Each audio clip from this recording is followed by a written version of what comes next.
Indo-British Advanced Pain Clinic, Noppimayam Surgery Duram. For appointments 9155 15563.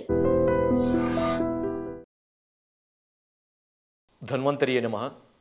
Dear friends, నా పేరు professor doctor T Venugopalarao, Ojas Ayurvedic centre, Chikkadpally, Hyderabad. Friends, ముఖ్యంగా చెవికి సంబంధించిన అనేక సమస్యలు చాలామందిలో మనం చూస్తున్నాం. దాంట్లో చాలామందిని ఇబ్బంది పెట్టేది, ఎక్కువ మందిని ఇబ్బంది పెట్టే ఈ మధ్య కాలంలో ఎక్కువగా మనకు చూస్తున్న ఒక సమస్య రింగింగ్ ఇయర్స్, చెవిలో శబ్దం రావడం అనే ఒక సమస్య. దీన్ని టెక్నికల్గా టినిటస్ అని అంటారు. ఆయుర్వేదంలో దీన్ని కర్ణనాదం అని అంటారు అన్నమాట. రింగింగ్ ఇయర్స్, టినిటస్ అనే సమస్యకి ఆయుర్వేదంలో అద్భుతమైన ఫలితాలు ఉన్నాయి.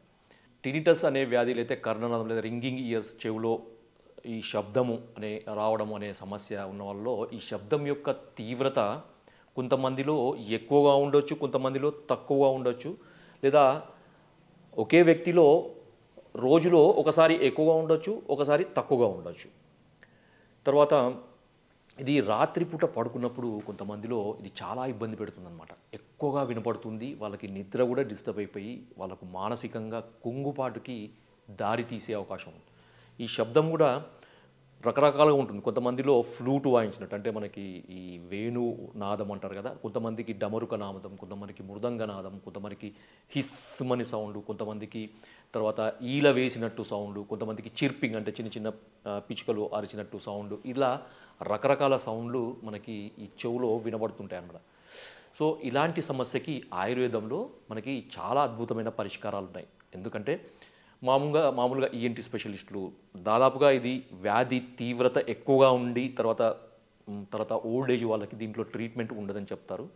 కానీ ఆయుర్వేదంలో మనకి చాలా వరకు మనకి అద్భుతమైన ఫలితాల సందర్భంలో మనకి ఇచ్చే పరిష్కారాలు, తర్వాత చికిత్సా విధానాలు ఉన్నాయి. ఫ్రెండ్స్, దీంట్లో ముఖ్యంగా మనకి చికిత్సా విధానాలు ఎట్లా ఉంటాయంటే ఆయుర్వేదంలో ఇది వాతాన్ని తగ్గించే చికిత్సలు మెయిన్గా ఉంటాయి అన్నమాట.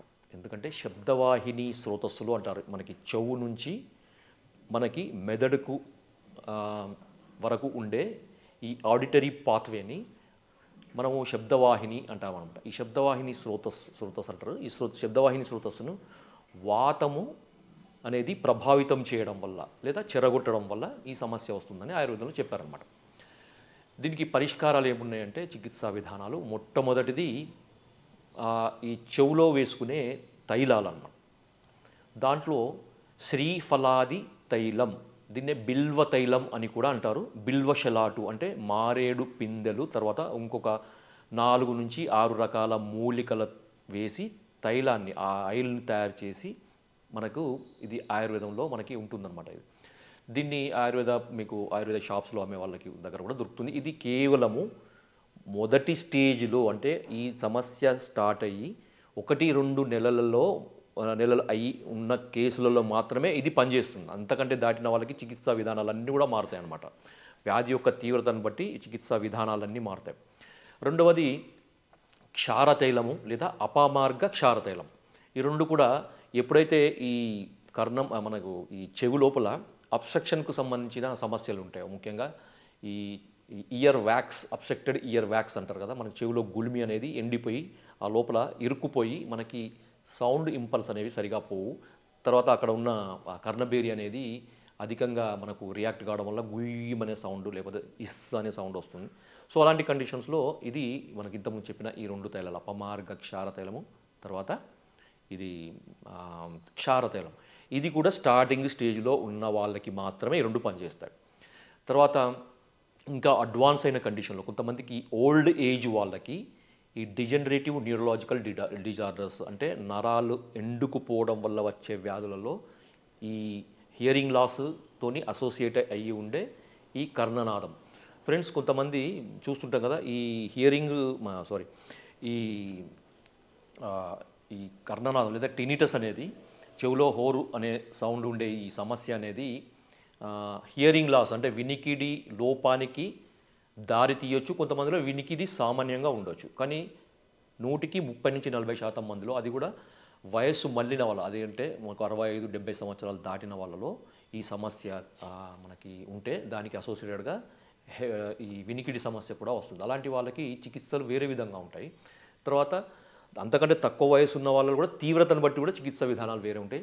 దాంట్లో ఒకటి నేను చెప్తాను ముఖ్యంగా ఏంటంటే మనకు ఘృతపానం అంటారు. ఘృతము అంటే నెయ్యి. అది కూడా మనకి మూలికలతోని తయారు చేయబడిన ఆయుర్వేద వైద్యులు మనకు సూచించిన ఘృతాలన్నమాట. దీంట్లో ముఖ్యమైనది హయగంధాది ఘృతం. హయగంధ అంటే మనకి అశ్వగంధ. అశ్వగంధతో పాటుగా ఒక 20 నుంచి 25 రకాల మూలికలు వేసి ఒక క్రమ పద్ధతిలో శాస్త్రీయంగా మంచి ఆవు నెయ్యితో తయారు చేయబడిన నెయ్యిని హయగంధాది ఘృతము అంటారనమాట. ఇది కూడా వైద్యుల సమక్షం మీదకే వాడాల్సిన ఔషధం అన్నమాట. దీన్ని ఉదయం పూట పరగడుపున మనకి తీసుకోవాల్సి ఉంటుంది. ఒక 20 నుంచి 30 ml. అది తీసుకున్న తర్వాత ఒక 2 నుంచి 3 గంటల పాటు ఏమీ కూడా తీసుకోకుండా ఉండాలి. దీన్ని ఘృతపానం అంటారు. ఇంకా దీని వివరాలన్నీ కూడా మనకి ఆయుర్వేద వైద్యులు వ్యక్తిగత అవసరాన్ని బట్టి, వ్యాధి యొక్క తీవ్రతను బట్టి, ఈ రోగి యొక్క బలాన్ని బట్టి, ఆహార శక్తిని బట్టి మీకు సూచిస్తారు. తర్వాత లోపలికి వాడే ఔషధాలలో మనకి బృహత్ వాత చింతామణి అనేది క్రానిక్ అంటే దీర్ఘకాలంగా అంటే వ్యాధి యొక్క తీవ్రతగా ఎక్కువ, తర్వాత దాని యొక్క డ్యూరేషన్ ఎక్కువ ఉన్న పేషెంట్స్లో నా అనుభవంలో నేను ఇచ్చి మంచి ఫలితాలను పొందిన మెడిసిన్ ఏంటంటే బృహత్ వాత చింతామణి. ఇది కూడా మీరు ఎవరికి వాళ్ళు, నేను చెప్పాను కదా సార్, వేణుగోపాల్ సార్ చెప్పారు కదా మేము వాడతామని వాడొద్దు. అది వైద్యుల దగ్గరికి వెళ్ళి వాళ్ళ సలహా మేరకే వాడండి, లేదా నాకు ఫోన్ చేయండి మీ వ్యాధి యొక్క తీవ్రతను బట్టి. దాని యొక్క మోతాదు ఎన్నిసార్లు తీసుకోవాలి, ఎప్పుడెప్పుడు తీసుకోవాలి, దాని అనుపానం ఏంటి అనేది వైద్యులు మాత్రమే నిర్ణయిస్తారు. మీరు ఫోన్ చేసి కనుక్కొని మీరు దాని వివరాలు తీసుకోవచ్చు. తర్వాత ఇంకొకటి కర్ణపూర్ణం అని ఇంతకుముందు చెప్పాను కదా, మీరు చెవులో మనకి డ్రాప్స్ లాగా వేసుకునేది. దాంట్లో ఇంతకుముందు క్షారతైలం ఇవన్నీ కూడా చెప్పాను. తర్వాత ఇంకా కూడా తైలాలు ఉంటాయి మనకి ధన్వంతరం తైలం అని, తర్వాత మనకి మాష తైలము అని, తర్వాత ఈ ఇంకా రకరకాల తైలాలు మనకి మహానారాయణ తైలము, తర్వాత ఇలాంటి చాలా ఉన్నాయి మనకి. ఆ వ్యాధి యొక్క తీవ్రతను బట్టి, వ్యక్తిగత అవసరాన్ని బట్టి ఇవన్నీ కూడా మారుతుంటాయి. తర్వాత కొంతమందికి ఇన్ఫెక్షన్స్ వల్ల కానీ లేకపోతే ఇతర కారణాల వల్ల కానీ లోపల ఒక ఇన్ఫ్లమేషన్ లేకపోతే ఒక పచ్చిలాగా ఉంటుంది. ఇది పిత్తానుబంధ వాత వ్యాధి కింద మనం తీసుకోవచ్చు అనమాట. సో దాంట్లో పిండ స్వేదము, నాడీ స్వేదము అంటే స్టీమింగ్ అనమాట. ఒక రకమైన మూలికలను వేడి చేయడం వల్ల వచ్చే ఒక స్టీమ్ని ఈ చెవుకి తగిలే విధంగా చేయడం అనమాట. సో ఇలాంటి చికిత్సలు కూడా మనకి ఆయుర్వేదంలో ఉన్నాయి. తర్వాత నస్యకర్మ. సో ఇంకొకటి ఏంటంటే నస్యకర్మ అని ఆయుర్వేదంలో చెప్తారనమాట. నస్యము అంటే మనకి ముక్కులో మెడికేటెడ్ తైలాలను కానీ ఘృతాలను అంటే నెయ్యిని కానీ వేసుకోవడం అనమాట. సో దీంట్లో షడ్బిందు తైలం అని కూడా చెప్పారు. ఎందుకు అంటే షడ్బిందు తైలం కానీ లేకపోతే ఇంకా చాలా పంచేంద్రియ వర్ధన తైలం అని రకరకాల తైలాలు మనకి ఉన్నాయి. అవి వైద్యుల సలహా మేరకే వాడాల్సి ఉంటుంది.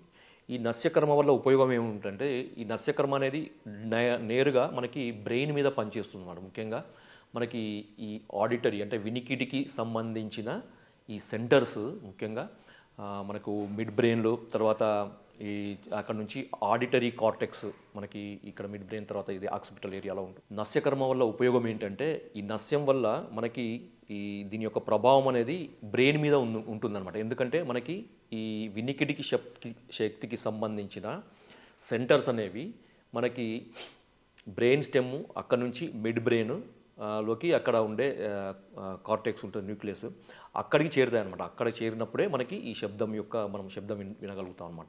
అక్కడ కూడా మనకి ఏదైనా సమస్య ఉంటే ఈ నస్యకర్మ వల్ల మనకి ఆ సమస్య కూడా మనకి పరిష్కారం అవుతుంది. కాబట్టి డియర్ ఫ్రెండ్స్, ఎంతోమందిని ఇబ్బంది పెట్టేది, తర్వాత కొంతమందికి మానసికంగా కుంగుబాటును కలుగజేసేది, తర్వాత వాళ్ళు ఇతర వ్యక్తులను కలవడానికి కూడా సంకోచానికి గురి చేసే సమస్య అయిన ఈ టినిటస్ లేదా కర్ణనాదం లేదా ఈ చెవులో హోర్ అనే సౌండ్స్ వచ్చే ఈ వ్యాధికి ఆయుర్వేదంలో అద్భుతమైన పరిష్కారాలు ఉన్నాయి. కాబట్టి మీ సమస్యను ఆయుర్వేద వైద్యుల సమక్షంలో మీరు దీనికి సరైన ట్రీట్మెంట్ తీసుకొని ఈ సమస్య నుంచి బయటపడవచ్చు. జై ఆయుర్వేద.